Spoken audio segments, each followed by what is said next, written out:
everyone, old school Pokemon here, back again with podcast episode number 19, joined by my usual co-host, Catch 'em All Collectibles, Dan.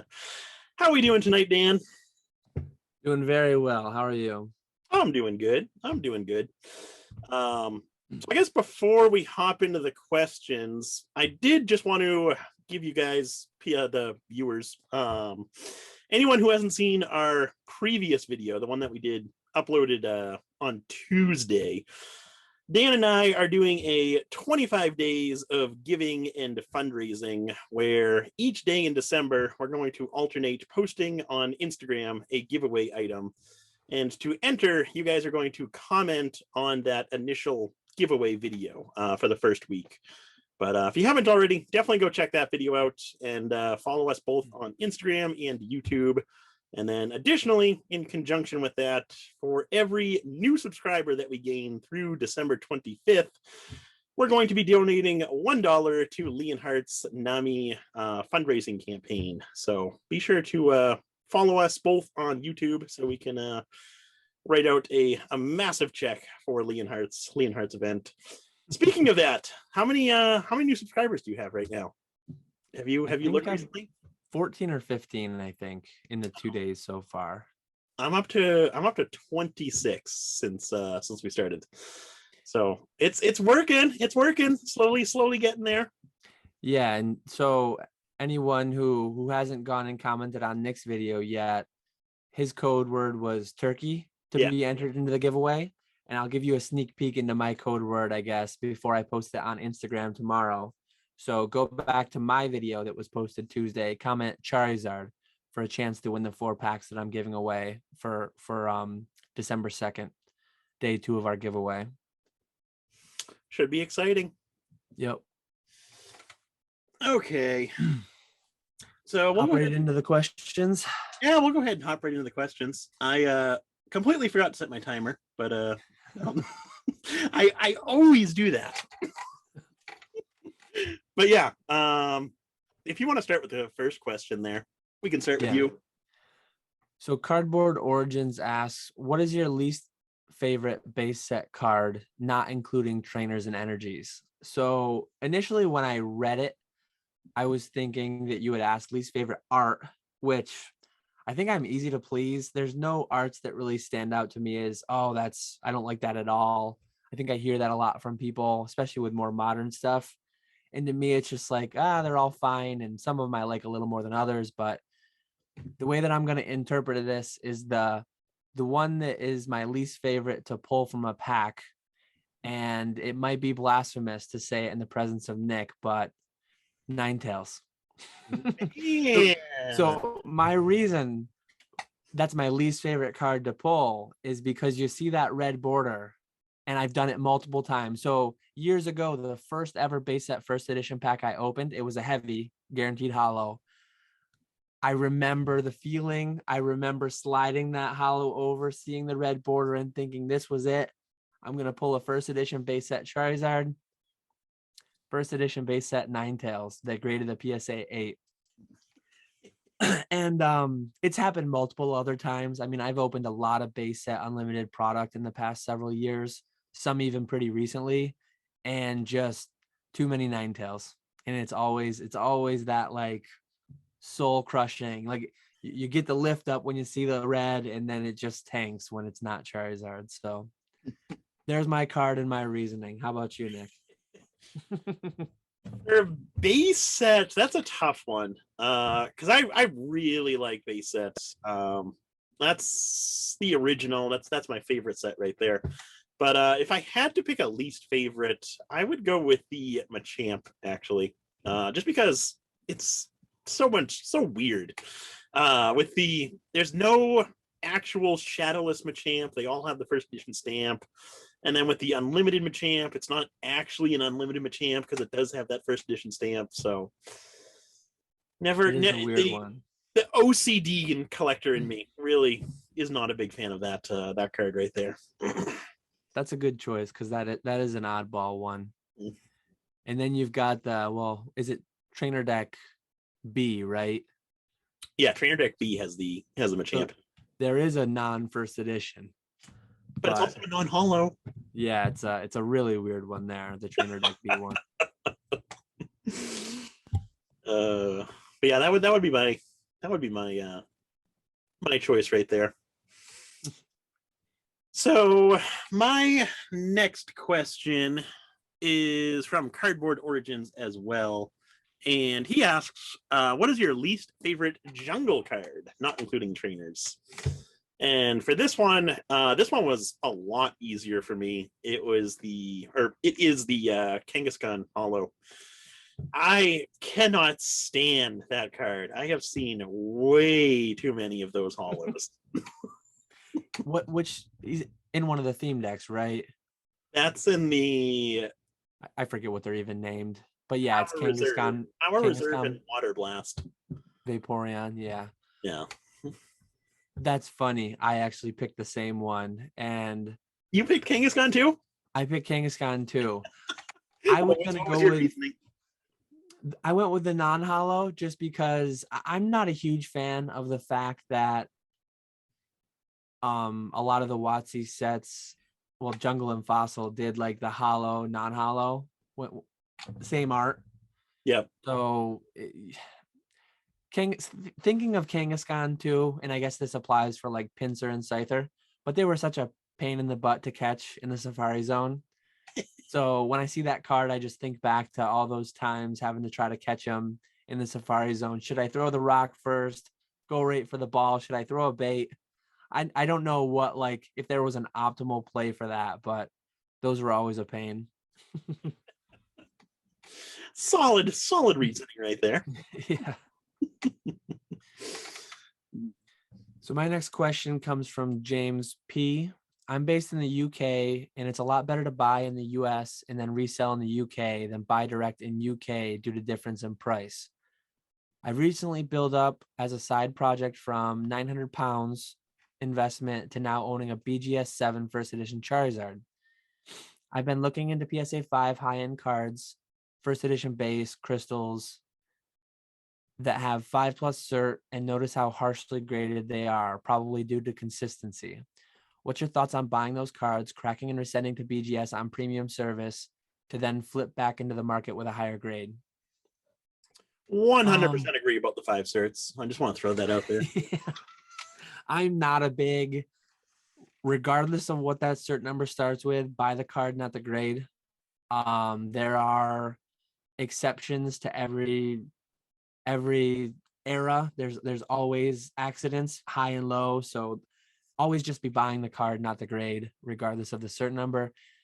PSA to BGS, I definitely do think that's a play. BGS does seem to grade a bit softer on certain things. So years ago, I crossed, not in the grading softer category, but like I crossed over a Charizard from a PSA 9 to a BGS 9.5 because it was just a really clean 9. So there's opportunity in that range too, crossing a really clean 9 to a 9.5 that you're pretty sure wouldn't get the 10. So BGS's express fees, and I mean, even PSA express fees are really high right now. So I'm not sure how many PSA 5. I mean, I guess if it's a Charizard, it could definitely be worth it. But I'm just not a big fan of BGS anymore. I don't know if I'll ever cross to them again personally. Crossing the CGC would not be a great idea because your grade's likely going to go down in my experiences. The biggest exception being potentially buying PSA 6s that are 6s because of dense. I've graded Masaki marked cards with CGC that would have been PSA 6s, and they've ended up between CGC 7s and 8s, depending on how bad like the marks were. So there's definitely crossover plays there, but definitely a fair bit of risk with just how expensive grading is currently at all the companies. Yeah, I would agree with you on that one. The one area where I disagree, and we've talked about this before, but the cert numbers, I'm a firm believer that the PSA has gotten stricter in their grading, and that the 5 certs are of a higher standard than previous certs. Obviously, you're going to have exceptions there, but overall, I do think that's true. But there's it's more or less an opinion. But as far as the question goes, I really dislike BGS. I've never graded anything through them myself. I probably never will, just because of personal preference. I think once you get into those lower grades with BGS, they're so inconsistent. So that's why you might have a better shot of a higher grade. If it's so, say like a PSA 5, you might have a pretty good shot of getting BGS 6, 7, maybe an 8. Some BGS 8s look really, really bad. But in terms of a business move to make money, make a profit, stuff like that, I think it honestly would be a pretty good move if the grading times and pricing weren't as much as they were right now. I don't know if it'd be possible right now, just because of how much you're going to be spending or how long you're going to be waiting to get those cards back. But if it was under like normal circumstances pre 2020, I think there was definitely potential there. And the last point I had with that is when you mentioned crossing BGS to CGC, I've done that before, just because, like I said, really don't like BGS. So I actually bought a BGS 9, no damage Ninetales, and crossed it with CGC. Came back as an 8.5, which I thought was definitely more realistic. It was definitely not a PSA 9. And then I'm also going to be doing that again. I recently won an auction through Rusty TCA Gaming for a BGS 7. I think it was a 7. I think it was a 7. Might have been a 7.5, but either 7 or 7.5. No damage Ninetales, and I'm going to send that one to CGC as a crossover with no minimum grade. So it'll be interesting to see how that one does. I don't think it's going to get a CGC 7. I think it'll probably it does not look like a PSA 7. I think it's going to be around 6. We'll see what happens with that one though. Mm-hmm. But yeah, that's my thoughts on that question. So my next question comes from Neusser P. He asks, what would be better long term, Eevee Heroes, Blue Sky Stream, or the upcoming Starbirth set? So for me personally, I wish I actually moved them, but I used to right there have a whole bunch of Eevee Heroes boxes in the background. I moved them upstairs though, but I'm a firm believer that Eevee Heroes is going to be one of the best Japanese modern sets to invest in or hold long term. I'm a firm believer in that.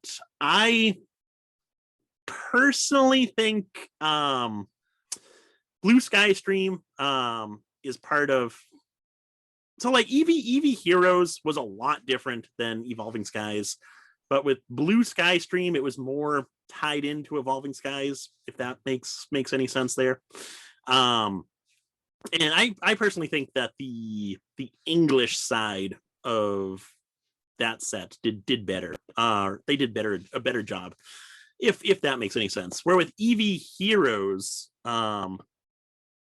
obviously you have so many Eevee collectors out there, whether that be Eevee, Jolteon, Vaporeon, whatever, and that set is just solely based on those cards. So I think that set, where we really didn't get an English equivalent to Eevee Heroes exclusively, I think that set's going to do well long term. I am curious to see what's going to happen with the new set, Starbirth or Brilliant Stars. There's a lot of cards in that set. Have you? Well, we'll talk about that after. I'll let you answer the question first. Yeah, these new sets are too big. I'm not big on Japanese sets. The only one of these 3 sets that I own boxes of and will own boxes of in a year's time is Eevee Heroes. So that's where I'm putting my money. I'm not guaranteeing that it will be best. I'm just telling you what I'm doing to best answer the question. I honestly have less than 6 or 8 different Japanese sets in total, and they're all from the recent years. If I see one with a interesting looking box or someone that seems extra hype, I'll pick up. I don't have like a Japanese connection, so I'm just picking these up at market on eBay. So I'm not making really big plays either, but EV Heroes for me. Now, do you think EV Heroes will be better than the 25th anniversary? I haven't picked up any 25th anniversary yet. I'm trying to behave and not buy too many different things because I've just got a big backlog of my own, and I'll probably pick some up at some point though. I bought. Were you gonna say something? No, go ahead. I bought 25 boxes of the 25th anniversary, and then each box came with 4 of the promo packs, so 25 boxes and 100 of the promo packs. And I do think those will do well. But I think the English side did better with celebrations than the Japanese side, just because within the boxes you don't get any of the classic collection cards. Those come in the little promo packs that you get one card in. So I think the English side of celebrations is almost better. But if I had to guess, I think EV Heroes will even do better than the Japanese 25th anniversary set. Yeah, I like celebrations a lot.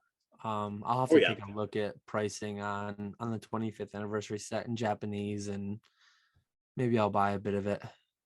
I got mine for 120 for the box and the 4 promo pack combo. But the other thing I wanted to ask you with this question is, have you seen the Brilliant Stars leaks that have been coming out lately? I've seen a couple things in a couple different Discords. I didn't really look too. I try not to look at too many, especially the Japanese spoilers, because I'm not going to be buying the set anyways. But yeah, you have any major thoughts on them? Or there is like a million hit cards in this set. It is absolutely absurd. Yeah, these new sets are just too much, too big. That's why Celebrations was refreshing. I opened a complete set, everything you can pull out of packs in a couple hundred packs. And I mean, even that's a lot compared to, like, I mean, Fossil Jungle, you could open a couple boxes and pretty much have everything. If maybe you'd miss 1 or 2 random cards, but these new ones, it's like you got to open 3,000 packs and you'll still be missing. You look at Dirium's opening of 1,000 packs, yeah, and he's missing like 20 cards for a master set. It's absurd. Yeah, too much. Yeah, these new sets are just way too big. Yeah, they gotta tone it down a little bit. Yeah. But yeah, I think we answered that one pretty good. So my next question comes from Island Hustle. What are your guys' thoughts on PSA 8s in terms of WotC era non-first edition? I know everyone always says 9s and 10s are good to hold on to. Do you guys think there's still tons of 8s out there? Thanks for always having a good discussion, by the way. So WotC era non-first edition. It's not mentioned holos. So I guess I'll just assume he's meaning holos. I would assume it's meaning holos. If you mean non-holos, I really don't like the thought of WotC 8 unlimited non-holos. Assuming you're meaning holos, I'm still not a huge fan. 8s are, so the further you go down in PSA scale or even CGCs, there's wider ranges. Like a 10 is generally a 10. It can only have very minor, a couple imperfections at most. A 9, there's more ways to like make a 9, more different types of damages or issues to make a 9. In 8, there's even more. So like a really clean 8 is a pretty nice card. There's a lot of pack fresh cards that grade 8s. My Shadowless Charizard I pulled graded an 8. So If it's a really clean 8, I like it more. If it's average 8, unlimited holos, base especially, if you're talking base unlimited, I'm there's a lot more PSA 8 unlimited base holos out there, I think. I'm never going to grade my childhood set, but like a handful of them are probably 8s. And there's just so many of those in closets and attics around the world. Um, if the prices were to ever like get a bit high on them, a lot more would and could be graded. So first edition, I like the 8s a little bit more, but still I'm a 9 guy generally. They're just a good combination of value and condition, I think. 10s are going to be the safest from like pops increasing too much more, but you're paying quite a premium to get it. 9 is just that sweet spot for me. Eights are just gonna, those pops are gonna be prone to increasing a lot more the further you go down the scale. So anything else to add there? Yeah, no, I pretty much agree with everything you have there. Unlimited 8s, I would say good for if like you're building a collection. I well, yeah, I have a PSA 8 first edition base because I could not afford 9s at the time. So I think 8s are good value for like if you're building a collection or something like that. But unlimited 8s just to hold on to for like a long-term hold or something like that. I don't think it's a good idea just because there's probably a lot more PSA 8s, like what you were saying, that are going to be entering the pop versus 9s and 10s. So for unlimited WotC holos, 9s and 10s all the way. If you're talking first edition WotC holos, then I would include 8s as well. Yeah. With unlimited, just 9s and 10s, for my personal opinion there. Yeah, and I'll go into it more in a later question, but if PSA really scales, as Nat has mentioned they intend to 20 million cards a year graded, there's going to be a lot more cards coming out in PSA slabs over the next, I mean, I'm here for the long haul. I'm here for decades. And my biggest thing is like, I don't want to buy today cards that I think are going to be cheaper in 5 or 10 years. And I think PSA 8 unlimited holos are just one of those things that anytime the price drifts up and there's incentive to grade them, there's just so many of them out there that people can send, and they're not going to be hitting 10s often. 9s they're going to be hitting a bit more, 8s they're going to be hitting a lot more. So yeah, I'll get into a PSA grading volume thing later on a bit more. I'll add this too. There's especially base, jungle, and fossil. There are a lot of PSA 8 quality holo cards that I've sold as near mint condition on eBay. Haven't even, well, obviously you can't grade them now, but even before that, I would always just stick with, for unlimited holos, I would always just stick with ones that I thought would get a 9 or a 10 to grade, and then anything 8 and below was just sold as individual cards. Yeah, same here. So my next question is from John. He asks, do you foresee Pokemon eventually doing the 1 of X artificial scarcity cards? If so, how do you think the prices of these will compare to trophies or PSA 10 high-end set cards? Personally, I don't think Pokemon will ever do like I know first edition prints have been something that a lot of people want to see happen.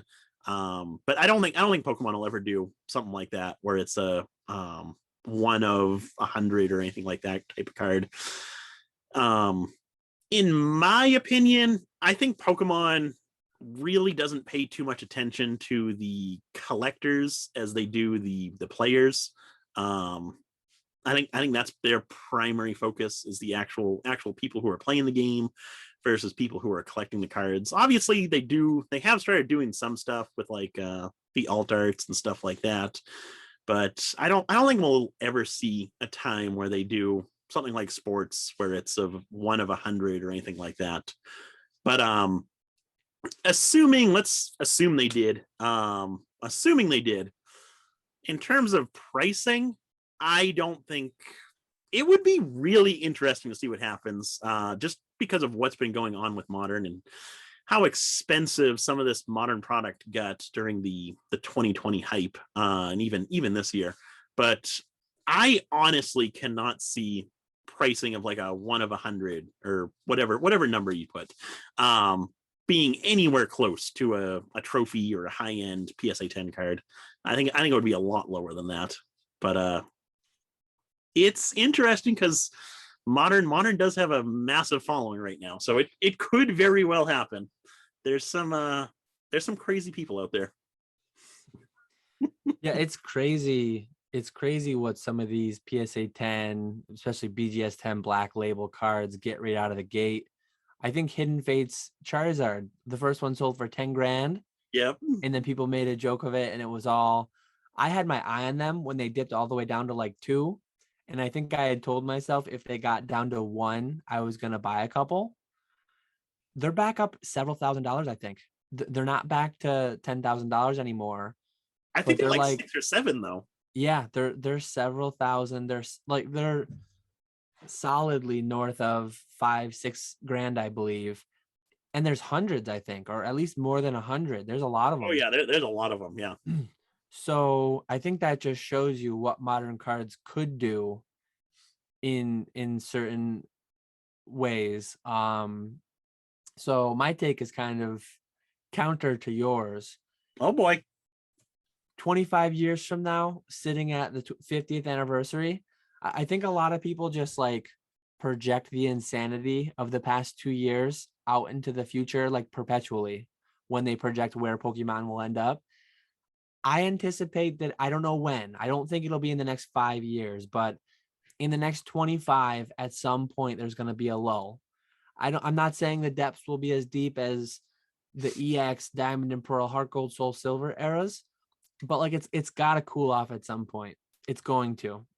There's going to be, like, for the past few years, they've been printing 2 billion, 3 billion, 3.5 billion, more cards every year. At some point, that's going to slow. Profitability numbers are going to go down. You see Magic right now, Hasbro, Wizards of the Coast, Magic. They're doing all this secret lair stuff. Just recently, they came out with serialized cards. I don't know if it's 1 of 100 or whatever, but Magic's reaching into the bag of tricks because they're seeing some numbers they don't like. I think that Pokemon will keep a close eye on what Magic's doing, and I think it's going to be successful for Magic. It's successful for sports. So if I had to bet one way or another, I think the odds are greater than 50% that they do it within the next 25 years. That's a long time frame. I don't think I'm making too big of a reach stating that, but the way that I envision it, and I don't really keep up on Magic, I don't know much about it, but I think it would be I believe this is what Magic is doing, more of a direct to consumer model. This wouldn't be something that would go through distributors. This would be something they'd do on the Pokemon Center directly, and it would be 1 of 1,000, 1 of 100. I don't know if it would be special boxes where you could get these as a hit, or if it would just be special, like Secret Lair. I believe you're just buying a preset amount of like certain cards, I believe. I don't even, do you know fully on that? I do not know. I think the way these serialized Magic cards are coming, I don't think you're opening packs for like random serialized cards, but maybe you are. I could see something similar though with Pokemon, like not in these booster boxes. It would be like a separate, distinct product that didn't go through normal distribution channels. Because if you did that, I just think it would get really wonky. It would get kind of like screwy, and you'd have distributors holding on to stuff and not wanting to sell it. So it would be some kind of direct to consumer model to really beef up those profit margins. It would have to be direct to consumer. Yeah, I think we'll get there, honestly. Hopefully they figure out the whole botting problem before then, so it's not just bot city. Seriously, yeah. but that's the kind of product that getting to the second part of it, I think some of the prices could be really silly. I tomorrow, if they dropped a 1 of 100 Charizard that was a gold star shining VMAX rainbow, whatever you want to call it, like if it was just 1 of 100 crazy Charizard thing dropping on Pokemon Center, $1,000 a piece, they'd sell out in 3 seconds, and PSA 10s would be selling for more than $10,000 within a couple of weeks, I think. Well, see, I guess it depends on like what trophy, because I'm thinking like an Illustrator, a Pika trophy, well, high-end a set PSA 10 cards, Charizard. when you talk $10,000, that is above every set card except for like the Rayquaza Gold Star, Yeah. the Shining Charizard first edition, the base first edition Charizard. I mean, It's above the majority for sure. yeah, if Yeah. this card were to come out as I just described it, I think that would be a $10,000 card. It's kind of silly, but I think it would be, which is more than, what is that more than? Every PSA 10 base first edition aside from Charizard, Blastoise, Chansey, Hitmonchan. Yeah. So it's There's a probably few more of them, than, but the majority for sure. it's Yeah. probably more than half of them. Yeah. And it would be more than every jungle, every fossil, I believe. Snorlax got above 10,000 for a little bit, but he's not up there anymore. Oh. Some of the Neos obviously are really high. Some of the gold stars are really high, but it would be higher than 95% of set cards, which would put it into that high-end set card territory. As far as trophies, depends on what you define as a trophy. It wouldn't be up there with like, well, who knows? I mean, I'm saying that it would be more than 10,000. If one were to black label, it wouldn't shock me if it sold for $30,000 or $50,000 or something. Like, That would shock me. That would blow my mind right there. sample Mothman right now. I Metazoo is don't understand anything about Metazoo is tiny relative to Pokemon. Sample Mothman is selling for 30 grand from what I've heard. That is absurd So like, to me. if you enter a Charizard in that's 1 of 100, somehow if they were to the worry would be that over the next 10 years they'd make 30 more 1 of 100 Charizards. But if somehow they stated like this is going to be the only one, or this is going to be unique in some way, whatever, I could see it beating Mothman. I mean, Pokemon is huge. Yeah. So that's true. Mothman within a year out of the gate is getting 30 grand, a 1 of 100 PSA 10 sample Mothman. So I could see Charizard getting 50, and that puts it right up. It's not up there with the original Pika trophies, but that's more than the PSA 9 half art Pikachu's just went for second place. So yeah, I think it could be up there battling. And we're talking 1 out of 100. What if they get really crazy and it's 1 like out of 10? 1 out of 10. Like you see it in sports. In sports is a whole different animal, but all these 1-on-ones going for $1 million plus, 100,000, 50, whatever. Like I'll never understand that. I don't either, but it's out there. So it wouldn't surprise me. I would say it's just why are you paying more for just a stamp? But it's the same thing as the first edition stamp. Yeah. We're paying more for those cards. So I guess it just comes down to what you like. I would never pay anywhere close to that for something like that. I don't see it within the next 5, probably not even the next 10 years. But if in like I say if, but when Pokemon comes up on some lull, it's bound to happen. It's not just going to be this absurdity for 25, 50 straight more years. They know that's there, that bag of tricks they can open up and do whatever. So it'll be interesting. It will be interesting. I'm along for the ride, whatever it is, and I know I'm not going to be buying any cards that are worth that much. I was just going to ask you, are you going to be buying one of whatever cards? I might buy some of the products and try to like pull some crazy ones, and then I'll be trading it for the trophies. That'll be my strategy with that kind of product, I guess. Makes sense. I'd probably do the same there. But yeah, I like that question. That's a good one. It was a good one. I'm glad we actually disagreed with that one. Yeah, it's good. It's good when we can have countering takes on something. Yeah.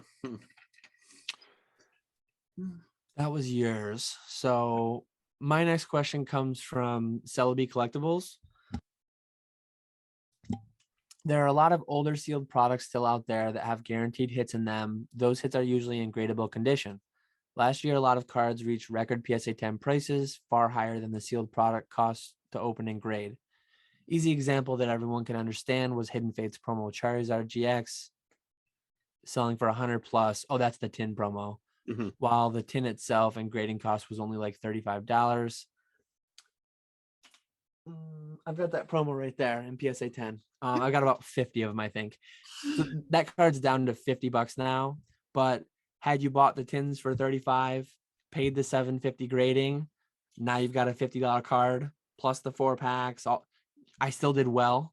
So it's crazy to me that card is still worth $50, but I was doing it with like the tins. I was doing it with Champions Path ETBs. I graded a lot of Sword Shield 50. I graded a lot of SM210, the Hidden Fates ETB, the shattered glass or stained glass bird promos. Yeah. I did it with vintage product too. One thing that I've opened a lot of is 2-player starter sets. Charmander's my boy. He's a play set in that. And then you've got the Machamp. You've obviously got the chance that it's shadowless if you look for the right things. And Charmeleon. Yep, you got 2 Charmeleons, you've got Diglets, Machamps, you've got a decent set of species there to grade. So I had opened in the past a fair few of those. So I graded a lot of the ones that I had raw kicking around. I had a couple other random things. I almost bought, that snowflake calendar, kind of an obscure thing. Mm-hmm. Rusty's done videos on it. That's probably where I originally learned about it. But the one that got destroyed in the mail. yeah, I almost bought a couple of those because I was looking at like the EV of it. Some of the graded singles were going for pretty high. The calendars weren't too expensive. I didn't go for it, but I had a couple Rumble boxes kicking around that were in rough. They were sealed, but in rough shape. So I just cracked them to get the singles. I figured nobody would really want it sealed, and the cards are actually coming back tomorrow. So I'm interested to see how they graded, how well I do selling the graded cards versus what I could have gotten selling it sealed. But yeah, I think that's something that pops up sporadically. It's always kind of been a thing. Like even today, prices are down 80%, 90% from the peak on some of those base unlimited cards that show up in the theme decks. I was selling Charmander. I don't know what Charmander's going for now, but I was selling them for $500-600. The unlimited Charmander in 10 does not make any sense. I've got to imagine it's down around 100 now, which I guess would be like 80%. But yeah, 2-player starter sets are going for a couple hundred now. So I don't know what Machamp's doing either, but you buy one of those, you got 4 Charmanders, and it's always been a thing to some extent. So it's always been something I've been doing to some extent too. Oh yeah. Now what was hold on. I gotta reread this. What was the actual The question is, have you ever been like buying products for a lot of maybe I didn't even finish reading it, did I? For a lot of products, this crooked price of sealed versus graded was super obvious. Did you break open any niche products to grade for massive stonks? I guess I never read the question. I went right into answering it halfway through. Okay. And do you suspect other people were onto the same items? So if you look at the pop of that Charizard from the tin, I think it's above 10,000 graded already. Man, it's a lot. I'm curious. That's now. Crazy. I know the Champions Path one's up there. I didn't realize the Hidden Fates tin was so high too. It would make sense though, because it's not fully there yet, but it's awful close. There's 4,000 PSA 10s, almost 3,000 PSA 9s, and then about 1,000 below. So 8 or 9,000. It's yeah. How about the Sword and Shield 50? Sword and Shield 50. Because I think that one might be That's above more. That's above 10,000. That one definitely is. And I'm sure there's a lot more sitting at PSA right now waiting to be graded of that card. But I'm trying to think. Stuff that I've opened to grade. I really haven't done that too much myself. I have done a few of the Shadowless starter decks. Just grading. Like I purchased a whole bunch of Shadowless bulk off of Gary, King Pokemon, a couple years back. And included within that purchase, there was like 30 of just the common and uncommon decks. So you get like 2 of the 30 packs per deck. There were like 30 sets of those. So I did open up those, grade the Charmanders, the Charmeleons. Still have a whole bunch of them to grade at some point in the next 10 years.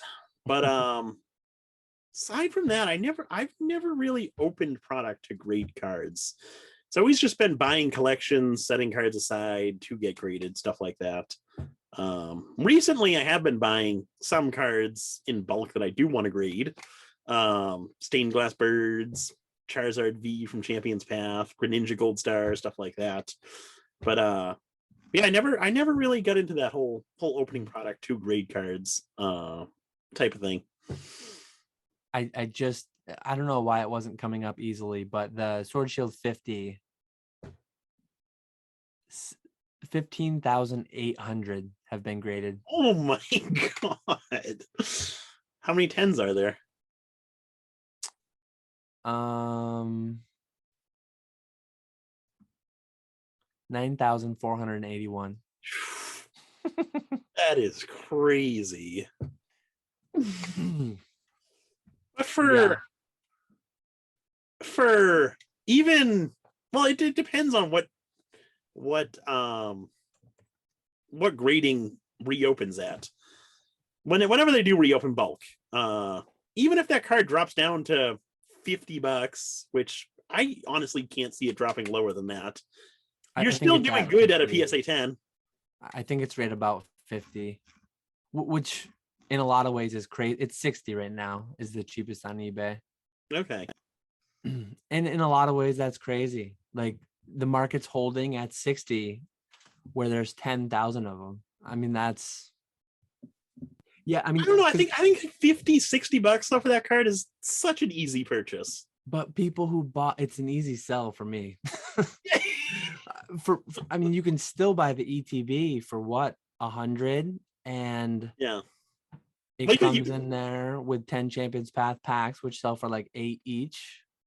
You can buy the sealed promo for $8 to $10. Yeah, so 50 seems like a lot for a PSA 10. I don't think that's too bad. When grading becomes 750 again, and they're grading 20 million cards a year. we don't have to worry about that for a long time. Yeah. I'm glad you said grading's going to come down though. Mr. Pessimist saying grading's never going to be $10-$20 again. If they, I don't fully believe them that they're going to scale to 20 million cards a year, but if they do, it will.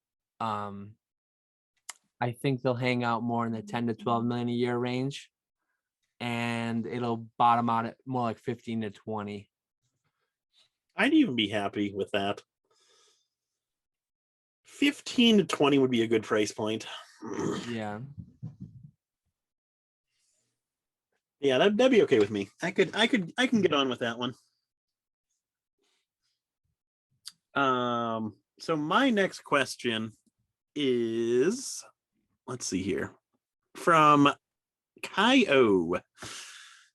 Asks, took the community like a year to figure out how CGC scales and the relative market or how CGC scales and the relative market for it. Will be very interesting to see if a CGC one day trumps a BGS 10. Could happen if BGS doesn't pick up their act. Can you guys discuss this in the next podcast? So we've talked about this. We've talked about this before, but it's always a good topic. I personally think that it will happen eventually. I think CGC is just a little bit too new right now. There's people who don't even know CGC is a grading company still, which is hard to believe, but those people do exist out there. I like it. I like it. My biggest issue with CGC 10s versus BGS 10s, the one and only positive thing that I will ever say about BGS is I really do like the BGS Black Label. I think that looks really, really good. And I don't think CGC does enough for their perfect or pristine 10s. The only thing that they do differently is they change the coloring of the 10. I wish they would. Yeah, exactly. I wish they would add something cooler, kind of like how BGS has the Black Label. I kind of wish they would do a whole different label design for a CGC 10 where they're so hard to get. But yeah, in the long-term future, I do see CGC pricing beating out BGS pricing even for the 10s. And then just going all the way down the line. I think so. Like right now, I see PSA as being like the number one grading company. That's where the majority of people send their cards to. That's where you get the majority of your value. Right now, I see BGS as being number 2, but CGC is number 3, closely catching up to BGS in terms of the number of cards being submitted there and the pricing that you get between those two companies. So that's what I would say for that one. Yeah, I agree on all of that. I think one thing that's going to be super interesting, and I believe it's coming soon. Isn't CGC supposed to release pop reports by the end of the year? I haven't heard that. Or did I just mix that up with WADA? WADA did just release their pop reports. Just the NES ones. Yeah. So maybe I'm mixing that up, but I think CGC is supposed to be like coming soon, which I think it's been coming soon since they opened over a year ago. Well, Yu-Gi-Oh is coming soon back in April. Yeah. It'll be super interesting to see. I've mentioned this multiple times before, but like a card like this, Sword Shield 50 that we were just talking about, we know that 60% of them are grading 10s at PSA. It's such a new card. You know that everything being submitted is like pack fresh from the sealed promo. So when you do like a distribution of the 16,000 cards that were graded at PSA and you overlay that distribution with the thousands of cards graded at CGC, it'll be really telling. And BGS has probably graded hundreds or thousands of them as well. It'll be really interesting to see how where the distribution centers on. And I think people will be shocked at how few 10s come up. And I think that'll do something really well for CGC 10s pricing wise. It might do something negative towards like, oh my God, I didn't realize it was so hard to get a 10. I don't want to submit my cards there. So it might almost have like a deterrent in that way. But I think people will really start to understand more just how hard the 10s are. And I'm not the guy who pays a massive premium for like minute differences. So I'm not going to be the one paying higher than BGS 10 and or PSA 10 prices for a CGC 10. But I can see a day where the market is just like the Black Label and the BGS 10 pristine. Yeah. So that's where I'm at with it. If we ever see, be interesting to see maybe Gary and Logan Paul have a boxing match over the first CGC 10 pristine Charizard that gets graded. Speaking of a pristine 10 Charizard, did you see the 9.5 CGC graded? I did. Um I but what are your thoughts on that? I as much as I like CGC, whoever sent that to CGC, I think was an idiot because I would imagine that's got to be a PSA 10. And I think it cost a lot of money sending to CGC versus PSA. It didn't have subs, right? Or did it? I don't think it did. I was actually, someone reached out to me, not the owner, but someone on behalf of the owner. And I just, yeah, that's not really something I'd be looking to buy at the price that they're asking. And they're asking like a price that I would ask. I would ask for a premium over PSA 9s, but oh yeah, definitely. I told them when someone sees a CGC 9, all 9.5, all they're gonna think is that's a PSA 9. Yeah. If this was a PSA 10, they would have put it in that case. So I recommended, hey, supposedly it hadn't been to PSA yet. Supposedly it went straight to CGC. I said you should spend $1,000 or whatever it would be, try it at PSA and go from there. Because if it hits the 10, you're getting more than double you thought you were going to get for the whole set for the one card. Yeah. And if it doesn't, it's tough because I mean PSA 9s are 25-ish thousand, I think. Mm-hmm. I'm not a buyer on that card at any higher than PSA 9 prices. I'm the kind of guy that would take a clean PSA 9, cross it to CGC or BGS, sell it for more, buy more PSA 9s, and try to do it again. I just don't pay that high end premium for that. I'm happy with 9s. 9s look good to me. Yep.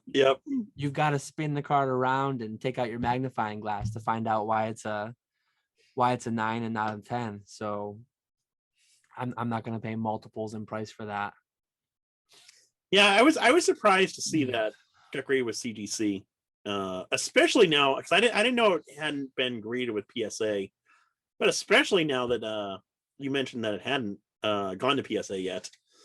I would. And that's what I heard. I'm not guaranteeing that in any way. Yeah. But yeah, I would have definitely sent that to PSA first. If it's that clean, a 9.5, that's got a pretty good chance at a 10. Yeah, I'm still waiting on my heritage wins. I'm super excited to get those in because I got in a complete CGC graded holo set, and some of them were 9s, some of them were 8s, but they were like pretty clean, pretty nice. I might look into doing like express plays, changing them from a CGC 8.5 to a PSA 9, maybe even a CGC 9 to a PSA 9 is going to get premium on a lot of those cards because CGC just doesn't have the acceptance yet, but I'm still waiting to get those cards in. Wait, what set are these? Not the jungle and gym. Those I bought months ago now, and no, I sent you the Squirtle. I posted this. Oh, that's right. Yes. I don't think you told me. You didn't tell me what else you bought. You said I'm gonna have to wait for the video. Yeah, and the video's like maybe early 2022. I snail mailed the check. It took me like a week to pay. I think you get 2 weeks. So it took me like a week to get my check in the mail. I needed to do some. I bought from them before, but they had some weird issue with my address. I had to sort something with them, and I was just slow to do it. And then I got the check in the mail, and then they hold the check for 5 days to make sure it's good because banks are still living in like 1950. Like you should be able to take a check, give it to a bank, and then they like call somebody, do something, and they know it's real money. Yeah, and exactly. Then it just, but like that's why I'm slightly bullish, like completely off topic, but like cryptocurrencies in some extent, like I can send money to someone anywhere in the world and they receive it and they know it's like good. Yeah. Not money, but like cryptocurrency. I can't do that with dollars.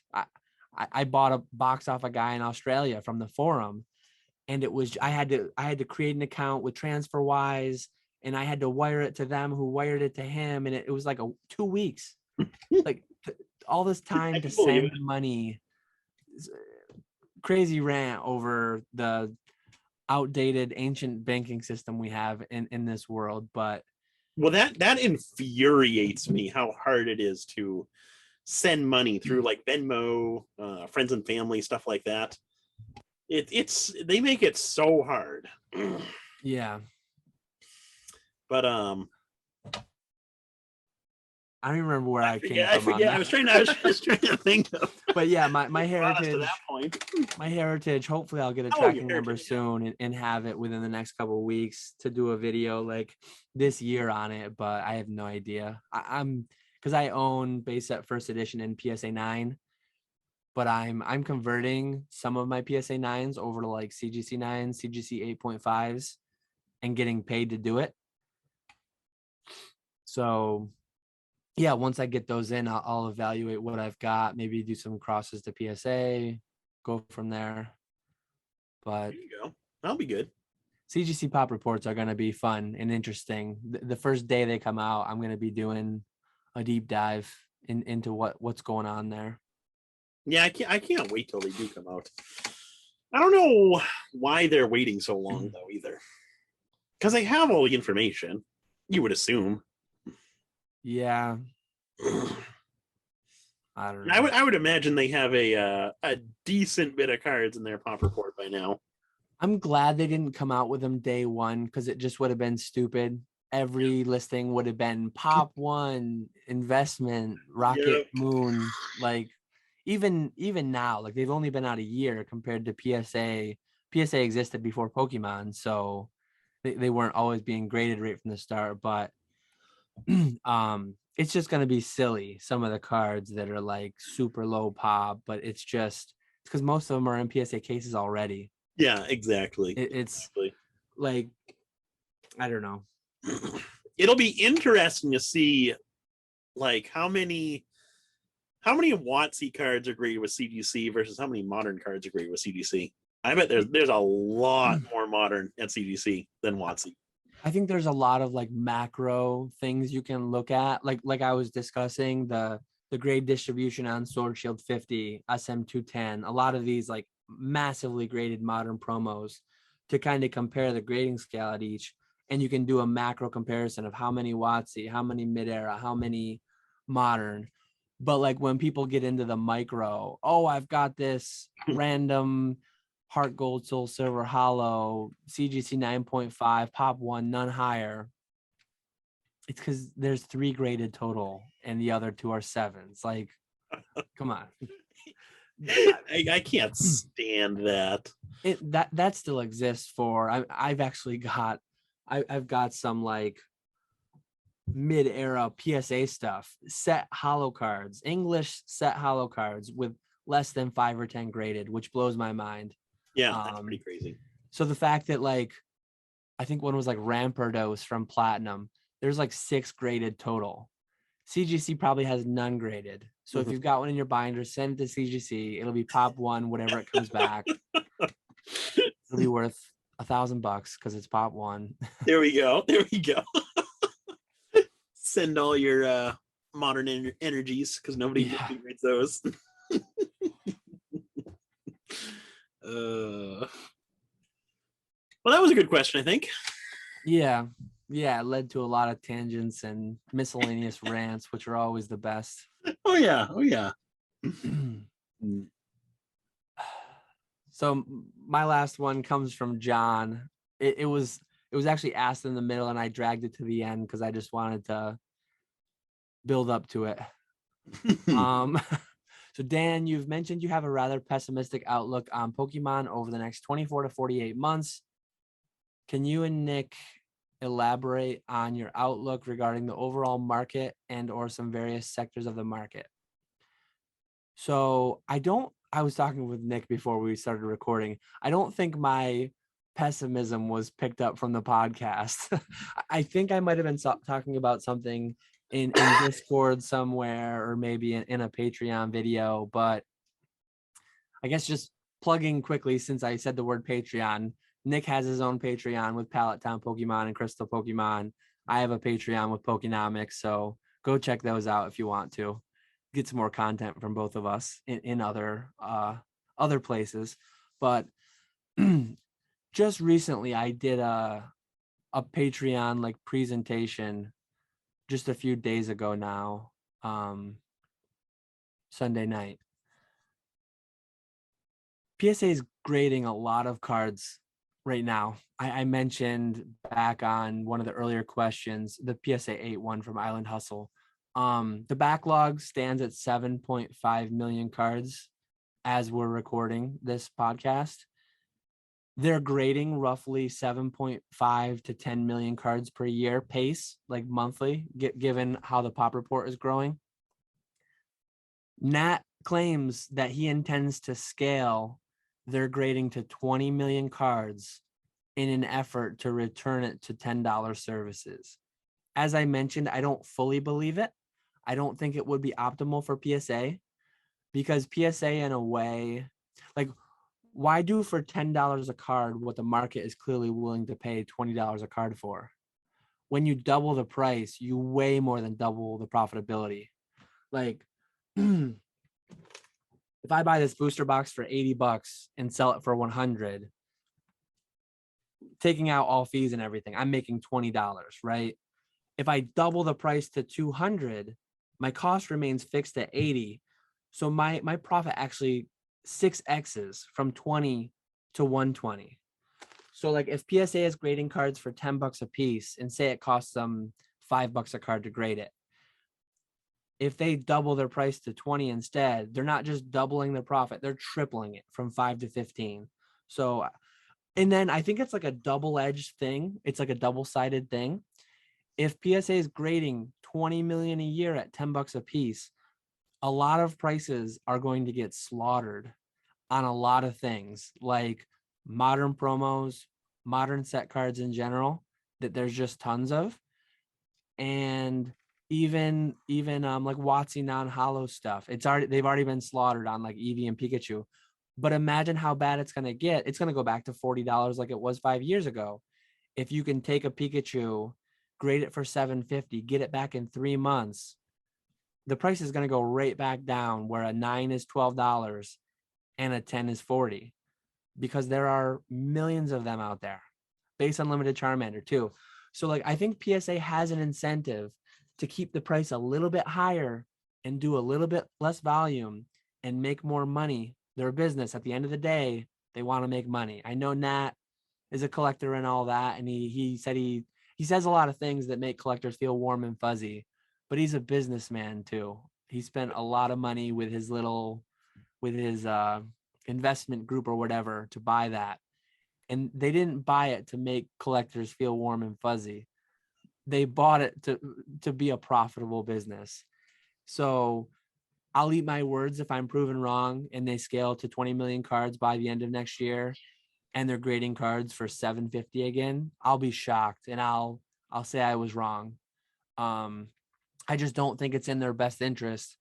I think it's better for them if they take longer to get there.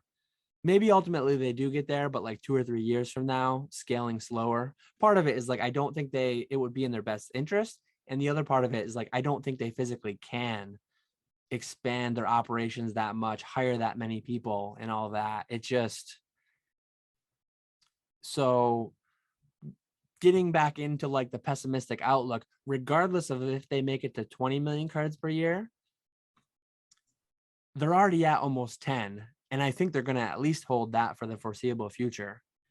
Do you remember? Do you remember what they were at pre-craziness? Yeah, they were grading. Let me. What did I call it? PSA. Oh yeah, because it'd be interesting to know like how much have they scaled so far. I can give a little teaser on some gated content that I gave the other day. I can't say that I'll screen share it, but so here are some of the tidbits that I dropped. So the maximum backlog back in April peaked at about 12 million cards. There were official sources that stated 10, more than 11, and then 13 to 14. So roughly 12 is reasonable. Mm-hmm. So the maximum backlog of 12 million cards in April, that's how many cards they graded total in 2015 to 2020. In a 6-year span, they graded, like their backlog was 6 years worth of grading from 2015 to 2020. There's another couple good stats that I wanted to give. Where'd it go? That's a crazy one right there. Yeah, that's like an eye catcher. So for sure. In 2020, they graded 2.8 million cards. In 2021, continuing with the pace they've done, they're going to land somewhere between like 7.5 and 8 million. So they tripled their output of last year. And here's one that's Pokemon specific. So through 2019, from the inception of Pokemon, when Gary sent out all those CD promos for Home Shopping Network, 2019, they graded their 1 millionth Pokemon card. The end of 2020, they graded an additional 300,000 Pokemon cards. So they expanded the entire pop report that took 20 years to like build to. They expanded that by 30% in 1 year by the end of 2020. By the end of 2021, double it. So roughly 2.6 million cards we're going to end the year with, Pokemon cards graded. And of all these like increased submissions, the percent of the backlog that is Pokemon is disproportionately higher than it's historically been. So like as that backlog unwinds, I know the demand is so much higher and all that, but like there's a lot of cards at PSA. A lot of them are Pokemon. Not only as the backlog unwinds, but again, if they get to where they're grading 20 million cards a year, that is massive. That is there's one more number I want to share quickly. So through the end of 2021, they will have graded roughly 39 million cards. In their 30-year history, PSA opened in 1991. So they graded under 40 million cards in 30 years. And now Nat's talking about grading 20 million cards a year moving ahead. So like every slab that exists in the world, Pokemon, Magic, sports, everything, you're going to like double the amount of slabs in the world every 2 years and then double it again in 4 and double it.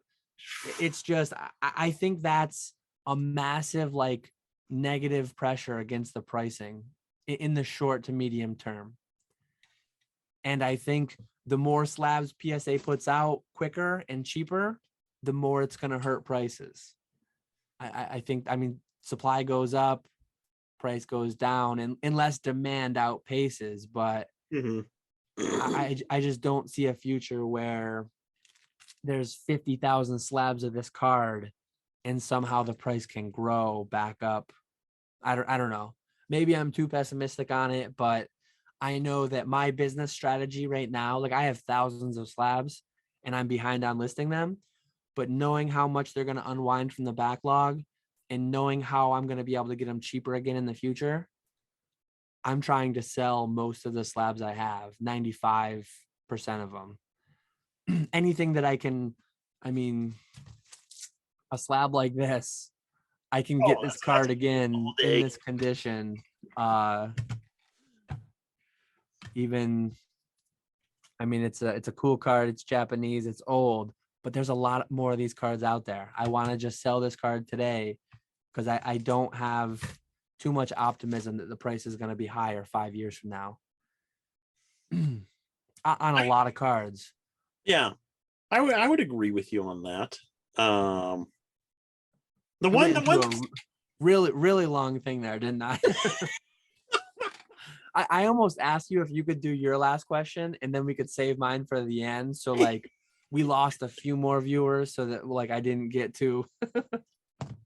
The one thing, so first with the 2.2 or 2.5 graded last year compared to this year, when he was saying he wants to double the capacity from whatever 10 million to 20 million, at first I thought not a chance that would happen, but with how much they've increased the capacity from April to now, that could be possible. By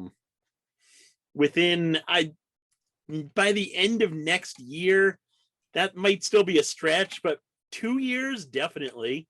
I could definitely see that happen with how quickly they've increased capacity so far. I think the main thing you run into is like, so they did 2.8 million in 2020, and they've done a great job. Like they're on pace to almost triple what they did this year. Yeah. But like when you start at X, so if you make 2020 2.8 million X and you triple it, that's not easy. But then when you go to triple it again, you're going from X to 3X to 9X. Going from X to 3X is easier than going from 3X to 9X. Yeah. Definitely. Definitely. Even though they're both tripling, the higher you move up that exponential path, the harder it is. Yeah. Because you start literally exhausting like the skilled labor that you need. It's I don't think they'll get to 20 million anytime soon, and I just kind of doubt that they even want to fully. See, that's where I disagree with you. So from a business perspective, in the short term, it's better for them to have higher prices. Because so say once they reopen the bulk tier, say they reopen at $20 a card, nobody's going to care that it's $20 a card. Everyone's going to open the floodgates and send everything to PSA. But once that initial wave dies down, people are going to be more selective about what they're sending at $20 a card. Because like what you said, they're grading all these cards, prices are going to come down, which I agree with. But so people are going to be more selective about what cards they're grading. So they're grading cards at a higher price point, but they're going to be getting less cards. Whereas that if they lower the price point, they're going to be getting a lot more cards. So I think they could be making more money even with a lower price point. But again, like I said, they're like, we don't know what it costs them to grade a card. Yeah. If they have their price, like just take my numbers as true. Say it's right. Say it costs them $5 a card to grade it. If they grade 10 million cards a year at $20 a piece, they're making 10 million times $15 a piece. They're making $150 million, right? Mm-hmm. Well, if they're grading 20 at 10, they're only making a $5 margin on that now. They're making 100 million a year. So do you think they're really going to make 100 million a year doing more work than making 150 million a year doing less? Maybe like I've heard people make an argument like market dominance. They want to like squeeze everyone else out they can. I think they're going to squeeze out almost every one of the new 3-letter acronyms in the past 24 months. Aside, they're not getting rid of BGS. They're not getting rid of CGC. All the other ones could likely go. If PSA goes back to 750 specials, I don't think we'll ever see that again. No one's grading with HGA, AGS, any of those. Like, probably bad to like call out names, but like, so some of the ones that I've contemplated grading with, and I didn't even end up doing it. I forget what that one in Europe is, but I understand that like squeezing the competition out, but to another side is like, I think they'll just stay. We're the premium product. We charge more because we're better. CGC is charging 15 right now. Yeah. I think yeah, 15 to 20 I think is going to be, like you said, it's going to be the new normal, I guess. I don't think there's a demand for 20 million cards a year at $20 a piece. Yeah, so that's the incentive for them to lower the pricing. So they can, but I think you just find a happy medium. Like, volume isn't, I mean, there are companies, Walmart, Amazon, there are companies built on just absolute volume, smaller margins, and then they lower their costs to where their margins go back up. But I think the nature of grading, you don't just want to like scale as much as possible, get sloppier. I think you want to just like be a more premium product, like a premium brand. I mean, you're wearing a sweatshirt of the North Face. I'm one who I don't think that's like a substantially better product than a lot of things that are half the cost, but they're like branded as a premium thing, right? And they get the North Face, they could have their pricing and they could sell way more sweatshirts, but I don't think it's good for the brand. I think Yeah. I think their overall profit would go down because demand would go up, but not enough to like overcome the lowering profit margin. Maybe I'm thinking way too deep, way too much into it. And again, maybe I'm completely wrong on all this, but that's my theory. It'll be interesting to see what happens. I can see that argument, but then at the same time, I think you have to like start out, like you have to build your business around that. So you can't start out your company selling or grading cards for really cheap, and then start charging more to grade cards. I think you'd have to start out by charging $20, whatever a card. I don't think you can just like increase your prices over the years to kind of build that quality premium brand. I think you can. I think PSA is right now, right? They're getting a lot of cards submitted at 150 a card right now. Yeah. Yeah, but they're not getting, I don't know. I think the volume would be better. You're going to make more money off of the volume than you would keeping it, say, $100 a card, or even 50, 20. I think the volume is the way to go with grading, because they don't care what these cards. I don't think they really care that much what these cards sell for. The only thing being, if you like if Pokemon comes out and prints 10 billion cards next year and they print way too much, when prices are lower, people don't want to buy it as much. If PSA grades so much that they like overwhelm the market with slabs with plastic and the market can't absorb them, demand for prices go down and demand for grading goes down regardless of the price. I mean, if this card goes down to $20 on a PSA 10, I'm not grading it regardless. Like even if grading $7.50 or $10 and this is a $20 PSA 10, I'm not grading it. Really? There's no, if it's $20 PSA 10, I would grade it. There's no margin there. If it's a $6 PSA 9 and it costs $8 or $10 to grade it. See, I don't think we'll ever reach that point where we've been there before. No, we've been to where PSA 9s you break even. PSA 10s you make money. Slowly though, very slowly. I was grading and selling PSA 10 Jungle Pikachus 5, 6, 7 years ago for $30-$40 a piece. That's what they were selling for. Yeah. There's not much. That's a and that was the buy it now. Is if you auctioned it, you might get 20. Yeah. You weren't. That's what I'm saying. Like, and that was when there was only a couple dozen of them, less than 100 of them. If you got a card like this, that there's 50,000 of them, and there's like right now, if you go on eBay, there's thousands of listings for that in PSA 10. And yeah, I don't know, just the pop reports on stuff like that is, I'm not concerned so much for like trophies and actual rarity, scarcity, all that, the Art Academy cards, things of that nature, higher graded 9-10 WotC first edition holos and things of that nature. But the bulk of graded Pokemon cards, I think are going to go down substantially in the next 12 to 48 months. I can't see it reaching a point though where we're worse off than we were, where you're losing money on 9s, in some cases 10s. I can't see that ever happening, no matter how many of these cards are out there. Because who's going to, unless it's like a garbage card that you send in, some worthless card anyway. Who's gonna sell that PSA 10 Charizard, say, for example? Who's gonna sell that for $10-$20, whatever? Say grading's $20. Who's going to sell that for less than $20? I don't think you'll have anyone selling it for less than $20. People who get hit with a grading bill that they can't afford to pay without selling the cards wholesale, liquidate them. Yeah, but you're gonna have those circumstances where that happens.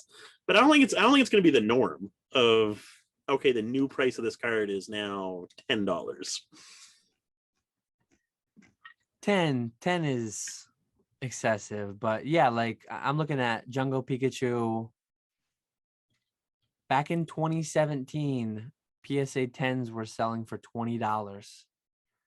PSA 9s were selling for $8 to $15. I guess 10s were a good buy there at those prices. So you'd be breaking even on 9s, making a little bit on 10s. I think that's like the worst case scenario of what happens going forward. And I think with certain cards, like along these lines, I think we're going to get there. Like I said, over the next 25 years, there's going to be a lull again at some point. And with so much plastic on the market, with how many more Charizard promo, this is a cool card. I like it a lot. But how many more cool ones where there'll be where there's 10,000, 20,000, 50,000 pops? Can the market just keep absorbing every Charizard that comes out for $50 a piece? I think it's a combination of the market absorbing it and sellers not selling it for that cheap. Yeah, there's got to be some type of happy. You can't just, if the market doesn't absorb it, people just aren't going to grade it. But I think we're gonna like vastly overshoot on certain cards with what's there in the backlog, and what if they open up, especially if they open up too quickly, a bulk service. I think people are gonna send out a lot more of a card like that before the backlog unwinds and they realize how low the PSA 10 price is gonna go. It'll be interesting though. I mean, again, I'm here for the ride. I'm not too pessimistic on Pokemon because I quit my job to do it. So that clearly shows you I'm optimistic on certain things overall. There's just there's a lot of plastic coming back. There's a lot of plastic out there, and short to medium term, 1 to 5 years, I think the bulk of it's going to go down. It'll be interesting. I do think it will go down. It's just, where will it go down to? And an inevitability in life is like cyclical nature of the stock market. And we've been on like a long historical bull run. We had the weird quick crash thing that went on last year with COVID. But aside from that, we've been on like a massive bull run, and it's a cliche, overused, overdone thing to say, but we're due for a correction. We're due for some kind of a recession, depression type thing. And if, depending on how things like time themselves, if Pokemon prices were to have taken a beating, as they've already done, and then we went into a real global economic recession downturn, and unemployment really goes up, and things get tough, I think stuff like this could take a massive hit, because like this isn't necessities. This is all luxury spending. This is the type. Collectibles are weird in a way. Some people make the arguments, when things get bad, they turn to nostalgia. They turn to like the things that make them happy.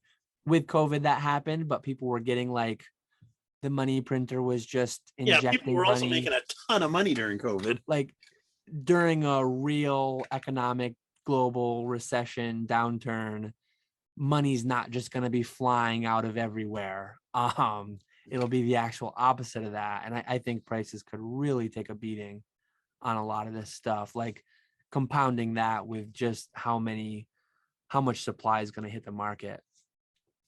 Oh, well, yeah, something like that, definitely, for sure. Could definitely see that happening. But we'll see. We'll see what happens there. It'll be interesting. We'll be here every other week discussing it on the podcast. Yes. episode like 100. Stay tuned. Oh man. Well, I would say we thoroughly answered that question. Yeah. Spent a solid 20 minutes talking about it. Hopefully John's satisfied with that one. So my last question is from Dark Lava Lizard. He asks, I've always used Excel to track expenses and sales, but earlier this year, I formed an LLC and opened separate bank accounts and credit cards for running the business. Obviously, as you and others have stated, this way it's much easier and cleaner to keep Pokemon money separate from other forms of income. At the end of the year, when you're giving your paperwork and records to an accountant, are you just giving them a copy of your Excel sheets? I've been looking at automated systems such as QuickBooks Online with eBay integration that can pull from eBay and PayPal records. So there's less manual inputting into spreadsheets, as that is very tedious and prone to manual error, especially when you have a high volume of sales and also purchases. Curious to know, since you two are full-time now, what systems you're using for finance tracking, and if you've upgraded in advance past Excel for keeping track of your expenses. Also, how are you handling the sales tax part of direct PayPal sales where they are not auto-collecting for you like eBay does? Before you say it, don't worry, I've already started the process of consulting a tax professional.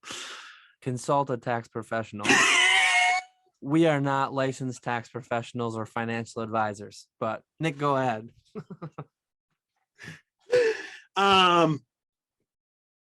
So I was so I've tried, there's a program called GoDaddy Bookkeeping. I've tried that one before.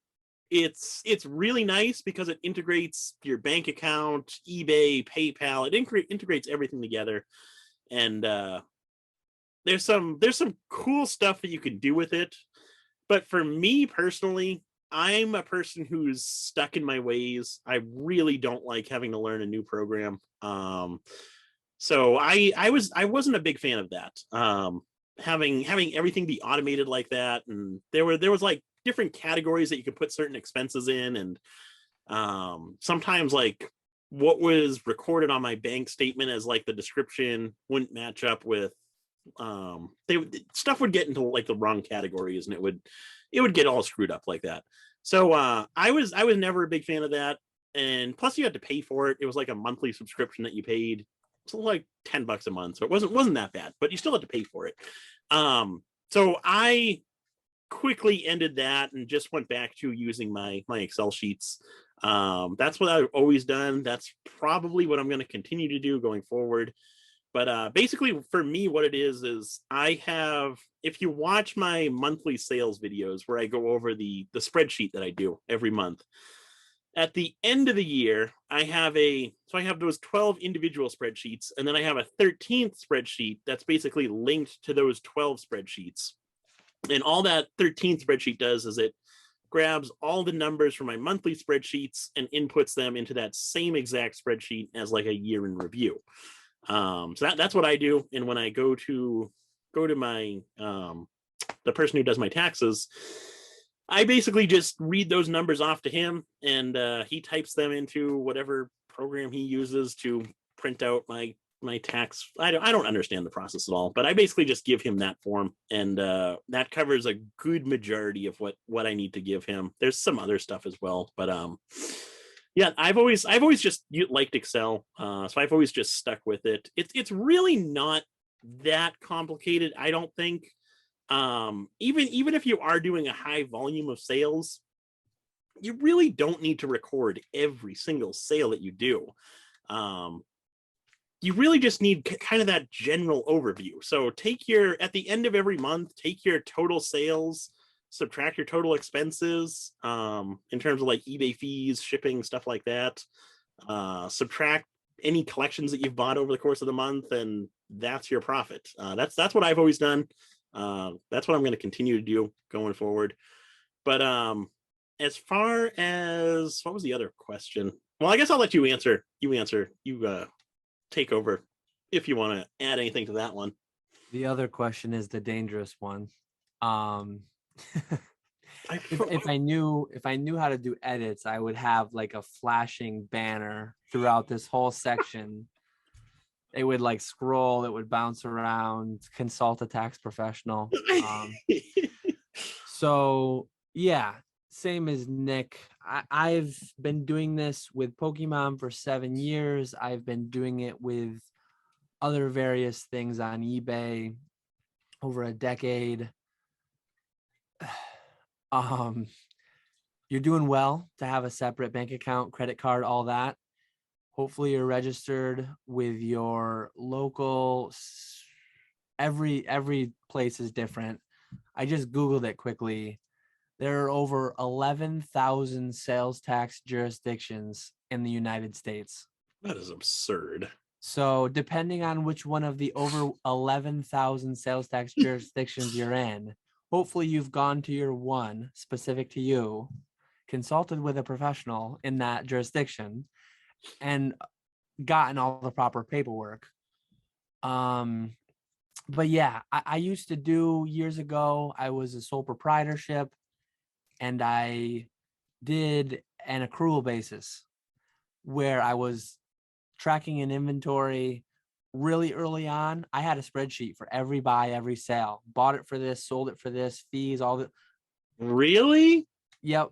That was when it was like tens of items a month, Yeah. like single digits to 10, 20 items a month tops is where I like, this is too much when I got to that. I mean, it started out as 1 or 2 items a month to 10 items a month. But up through a few years ago, even I was an accrual basis where I kept an inventory, cost of goods sold, all of that. It was always done on like an estimated basis though, because the problem is you buy a box to your distributor for $80. If you sell it as a whole, it's easy to figure out like what you made on that, what your cost basis was, and all that cost of goods sold. If you crack this open and some get sold as bulk and some you still have an inventory and some are at PSA, and how do you account for what part of the $80 goes into the inventory of all those? You can't with a spreadsheet. It's a nightmare. You can't do it. So recently I converted to a S corporation, and I'm doing all my accounting on a cash basis. So basically, like it sounds like Nick does cash basis too. Money in minus money out is profit. Talk to your tax professional to figure out what kinds of fees and things might be deductible and what can be a write-off. Anything you use in transacting. I mean, certain things that might surprise you. I don't want to go on a whole list of certain things that could be write-offs, but a good accountant will be worth every cent you pay them because they really know what they're doing and they can find you a lot of deductions to legally avoid and reduce your tax liability. Avoid legally, evade is the bad one. Evade. So tax avoidance is what like good business people do. Jeff Bezos avoids taxes with good accountants doing things, transacting things the right way to make it so he pays less in taxes than us, probably. Tax evasion is the bad one where you do things wrong and go to jail. So don't do that one. just toss out your 1099 as junk mail. Yeah. Oh. So what even The second part is the sales tax. As I mentioned, there's 11,000. So I'm going to go into a rant. Nick and I actually talked about this pre-recording. Some people think eBay is like so expensive. Oh my God, they charge over 10% fees. Let's do a deal through PayPal to avoid you having to pay that 10% fee. And hey, can you knock 10% off the price because that's what you're saving? Let me get all that savings. That's a different rant. But the complexity of doing a deal through PayPal on the up and up the right way is extremely high. So that's why what eBay provides for what they charge is massive. So years ago, I was selling on eBay and they didn't collect sales taxes. It was a nightmare because I'm a registered business in New York. I had to collect sales taxes on all purchases in New York. In New York alone, let's see how many, if this will tell me quickly.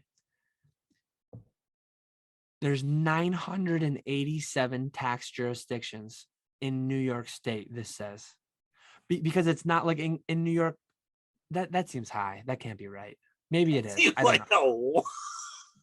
That seems way too high, but New York has 10% of the tax jurisdictions.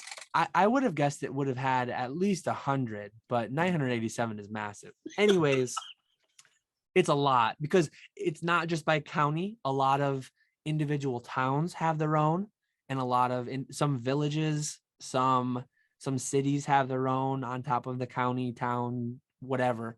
So when I was selling through eBay, I had to like manually look up their address on the sales tax website for New York to figure out how much of that $100 sale I had to remit to New York State for sales tax.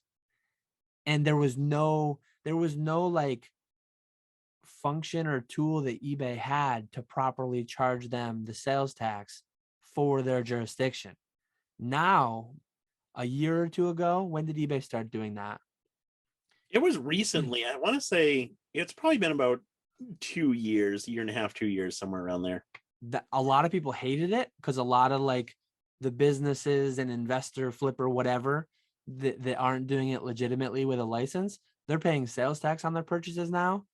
Guys like Nick and I, we do our sales tax exemption through eBay. We don't pay sales taxes, so like our prices are what they should be. Like we were never paying sales taxes before, but either was anyone else. Well, now the legitimate businesses, we get to buy stuff cheaper than people who are paying sales tax. But eBay has accounts and they communicate with these 11,000 tax jurisdictions. Theoretically, if you sell through PayPal, you need to register with the sales tax with the state. So it wouldn't be 11,000 registrations. It would be 50 registrations with each state. And then say I sell a card down to Florida. Does Florida not have sales tax? I think Florida does. Oregon, New Hampshire, Alaska, maybe. So Florida does. If I sell a card on PayPal down to Florida, I need to be registered with Florida, the state of Florida tax department, sales tax department, and I need to collect and remit Florida sales tax. Not just Florida sales tax. If they're in Miami, it's one. If they're in Tallahassee, it's another. If they're in Orlando, it's another. It's crazy. And eBay does that all for you for the low cost of 10%, 10, 12, whatever it is. So I'm not going to get into exactly what I do when I sell something through PayPal. Theoretically, though, what you're supposed to be doing is the same thing goes. That's something that like I haven't run into yet. I've never sold at a show, but there's a lot of states and there's certain shows that make you verify it. Like if you go to Collecticon down in Dallas, technically you need to get a temporary vendor's permit to collect and remit sales tax in that state, in that jurisdiction for the time that you're there. There are actually shows out there. Like I used to do some coin stuff. I used to do some beer stein collectible type stuff. There are certain shows nationally where you can't get in as a vendor without showing your certificate that you're registered as a vendor with that state and you're going to be collecting sales tax. I think a lot of things don't do that because they'd end up having no vendors. But yeah, like if you want to get down into legally what you need to do, and the only thing I'm going to talk about is legally what you're supposed to do, it's a lot. It's complicated. It's convoluted, and almost no one does it. That's what I was going to say. There's a difference between theoretical and actuality. Yeah, but I mean, theoretically, that's talk to your tax professional. That's what they're going to say. at an absolute minimum, you need to be with your state and you need to be doing it because, again, tax evasion is a big boy crime that they don't like.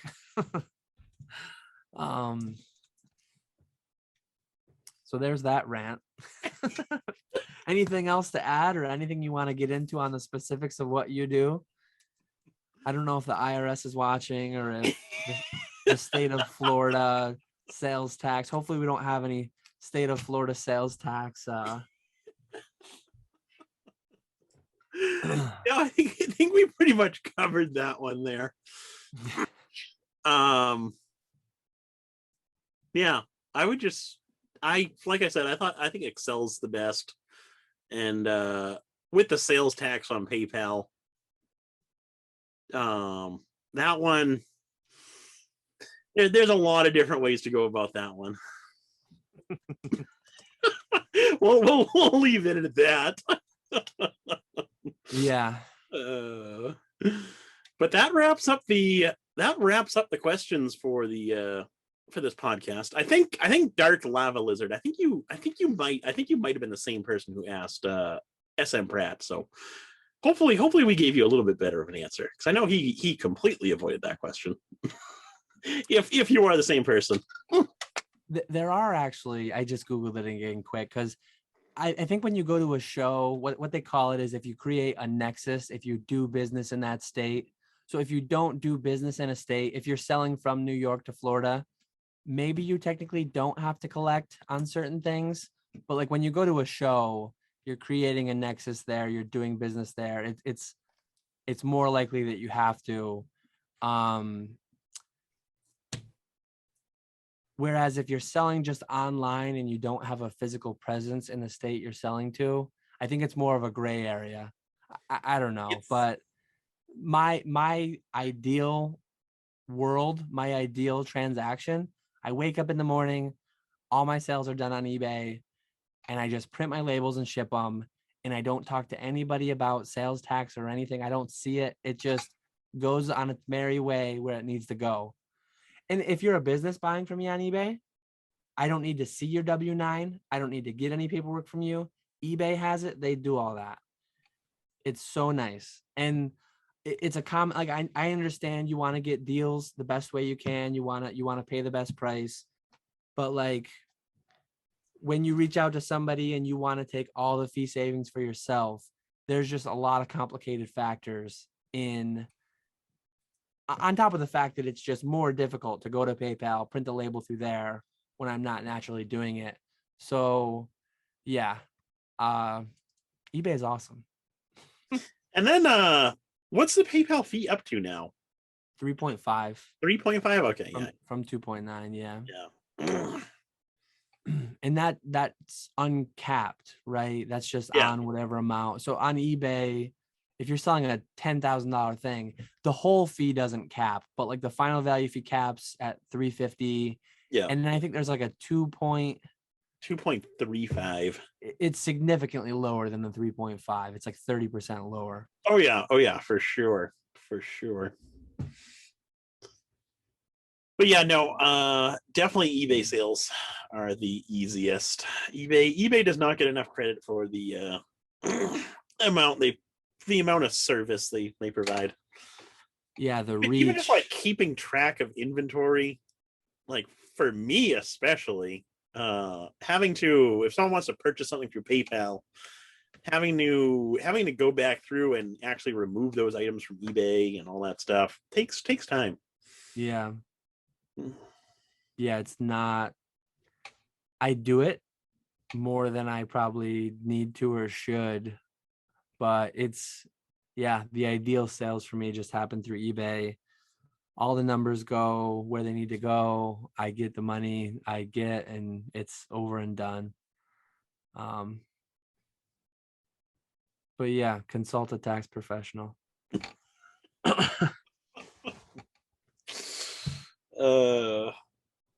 Was there anything else you wanted to talk about here? Yeah, we didn't, I don't think we even put in any additional topics. we touched very briefly. I mean, it's not Pokemon, but it will be Pokemon a little bit, right? Once they come out with like the Game Boy games, Wada Pop Report. Oh yeah, I was surprised to I don't know anything about video games. I just saw the thread on E4 where someone posted that game, I can't even, Super Mario Brothers, the one that sold for like 2 million. Yeah. There was like one of that version in the pop report, but there was also like 3 other versions that had a bunch of the same grades. Mm-hmm. So that kind of surprised me. I don't know anything about video games, but to see that there was like a different version, I don't know if you know anything about that, but like a different version with the same grade.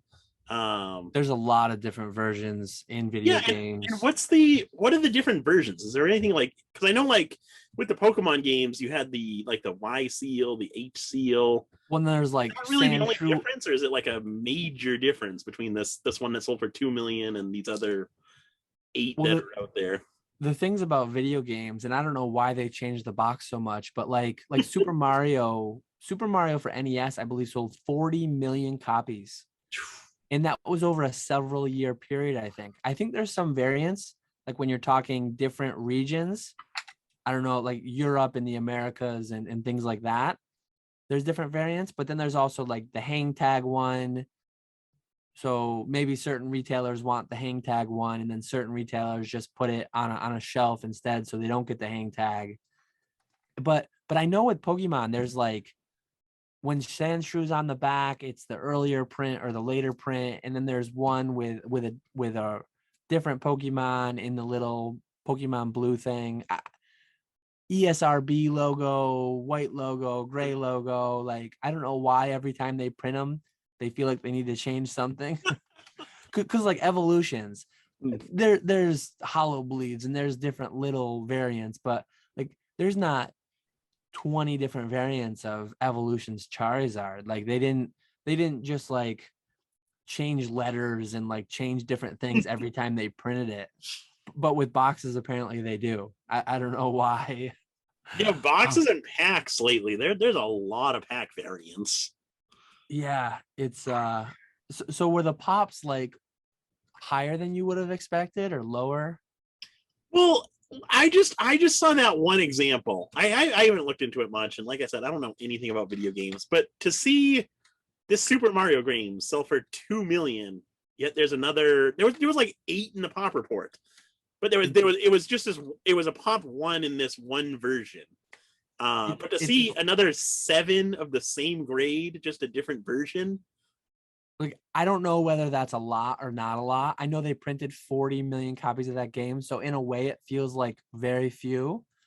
But it was just funny, like watching Reserved Investments video. He was like vindicated. Oh, haha, I told you the pops were going to be so high. These pops are massive. And I'm thinking like, that's a pretty low number. But then there's other people like, oh yeah, 2 million makes total sense. There's only 8 in the world. I mean, there's 8 billion people. Yeah, That but doesn't mean any. how many buyers are looking to buy this $2 million game? Yeah, the fact that there's do you even have 8 billion people in the to buy world doesn't mean anything. Like, obviously, I would buy that game if it was $3. There's probably, if you went up to 100 million random people on the street and said, hey, do you want to buy this for $3? Not every one of them even would for $3. No. More than 8, certainly. But if you start going to everybody around the world, hey, do you want to buy this for $2 million? Are there going to be 8 people? Apparently not, right? Because one sold for 2 million and then one sold for like half that or something. So it's like, it's silly when people come out and say like, that's so many, the price should be way lower, or that's so few, the price should be way higher. Both are as ridiculous to say as the other, I think. The numbers are just so, that's such a massive number. Yeah. I'm never going to own, unless I get lucky and buy like a garage sale box and it just has one that I grade a 9.8, A++. I'm never going to own it in a scenario other than that. Which case I'd just sell it, whether it was 100,000 or 10 million. Yeah. Oh yeah. For sure. But yeah, that it'll be interesting when it comes out for Game Boy and everything, N64, and we can see NES. I did have one when I was really young. I do have one that I bought to like replay some of the games that I'd played back then. But my main nostalgia lies in the Game Boys and the N64 for sure. Yeah, definitely. I have been picking up some random games, not any titles that anyone's probably heard of. Hard to find though. Like the chase with Pokemon, there's not much chase for me anymore. I've got everything I want. The only things I still want are just, it's not that they're a massive chase, they're just a massive price. So like it's been kind of fun. James Z&G Emporium has mentioned this a few times recently. Like he'll be looking for a game over a period of several months and none will come up. Like, there's a chase. So certain games from my childhood, I've been just I've thrown a save search. I check it once a week, or I have it email me. Very few, if any. I picked up a couple oddball things, some PlayStation 2 games, a couple PC games, really, really cheap. Yeah. Nothing I'm doing for investment purposes or anything, but just a lot of games I put a lot of hours into, a lot of nostalgia there. It would be cool to pick up. I don't know if I'll ever do Pokemon because they're just, I'd love to pick up a sealed yellow and a sealed Kiwi Game Boy Color, but they're expensive. Thousands and thousands. And I sold a sealed red and blue way back in the day. They both, from what I remember, they were both like really minty condition. But I sold the red with a base set Charizard, and I sold the blue with a base set Blastoise. And I want to say those games went for like $200 or $300 a piece at auction. Could have been $100,000 game, right? Didn't a red sell for like 100 plus? Yeah, I want to say it was close to there at some point. Crazy. Yeah, it really is. But so like with the whole hunting thing, or thrill of the hunt and all that stuff, do you enjoy not being able to find whatever you're looking for? Because I could not stand that process. Everyone says, "Oh, I love not being able to find this thing." That drives me absolutely insane. It's an interesting thing because it like when you can just buy everything you want to some extent, like celebrations. If you could have just bought a complete set of the complete set of 50 celebrations cards for $50 at Walmart, would that be as fun as having to chase and open the packs yourself, right? I mean, so there's like that's different though. That's like opening and enjoying. I'm talking about like wanting to buy something and not being able to find it for months.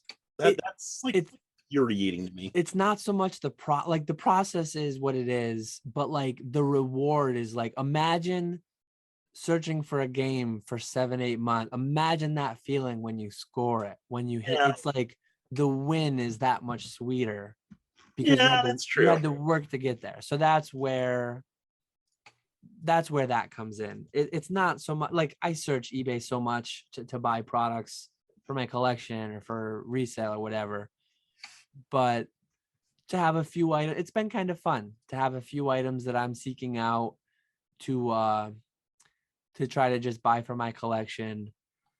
Yeah, just definitely. A box I can have sitting on my shelf to remind me the game I used to play. At some point, hopefully I'll get a handful more and they'll probably make it into my backdrop, but not yet. That's the thing. Like, not at all for investment purposes, not anything like that. But if I'm one guy searching out a game and in a 5-month period, I haven't seen one copy, I don't want to mention it to maybe 10 people that watch this out of the several hundred that watch it. Maybe they played it too and they're like, man, that's only going for $30. I'd buy one if I saw it come up. Well, now I just made my job that much harder getting one for $30. Now you're gonna have to pay millions. Yeah. I just need to like hang out with the guys at WADA and Heritage and get in their little thing they got going on there. Get in their inner circle. Yeah. Other than that, any other hot topics, or we're probably going on a reasonable length for the podcast. Yeah, we're about 2 hours. Probably time to call it. I think we could wrap up here. Did I mention what my code word was going to be, or no? When we talked about yours earlier being turkey? You did, but I forgot. Oh, you said Charizard. Okay. I knew it was Charizard. I remembered what it was, but I couldn't remember if I mentioned it. So actually, I don't know. I think you might have. I don't remember if it was before the podcast or. I definitely said it before we were recording to you. I don't know. I intended to say it at the start. I think you might have. Hopefully. Well, reminder. For the one person who's watching still. For the real ones still watching. These are going to go on Instagram tomorrow. Code word's going to be Charizard. Go back to my video, comment it. You'll be like the early bird, one of the first ones commenting. It's not going to increase your odds. Your odds are going to be 1 over how many people comment Charizard, but you'll get in there first. So a little bit of sneak peek for those who listen for 2 hours. Actually, by the time we upload this video, and by the time they get to this point, there's already going to be so many comments. That's a good point. Nick's, yeah, it's after 1 a.m. My brain's slowing down, falling asleep. We're recording this right now. It's the day that we're going to post it, but we're probably going to post it like 1 o'clock. So if you watch it right out of the gate, you're going to see it at 3. My Instagram post will already be 3 hours old. So much for the sneak peek. I guess if you don't follow me on Instagram, you can like skirt the need to follow me on Instagram by watching a 2-hour podcast. Yes. I think following me on Instagram will be easier. So you can do that. You can do both, all of it. There we go. Oh. I think people who are watching at this point are following us on Instagram, eBay, YouTube. Yeah. Yeah. Maybe so. Your Facebook even. Yeah, I think I'm up to like 10. Check me out on Facebook. It's on the new business card too. And I haven't gotten too many, but every few days I'll get a new follower over there. There we go.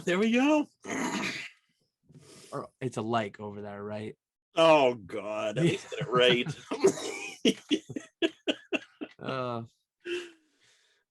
Well, as always, it has been fun chatting with you.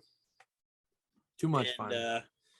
We will chat together again in a couple days. Actually, we're seeing a lot of each other for the next giveaway video, right? Next giveaway, yeah. Yep. Check us out on Mondays, both channels. A video will drop, and then every other day you've got to comment the code words. I've been getting a lot of turkeys on my YouTube video. The turkeys go on his, the Charizards go on mine. We'll see what else he has next. We'll think of a good one for next one. Yeah. So yeah, I think we've gone on long enough. I would say so. Well, thank you everyone who watched up to this point. Be sure to like, subscribe, and leave your questions in for the mid-December episode number 20. Yep. We will catch you all later.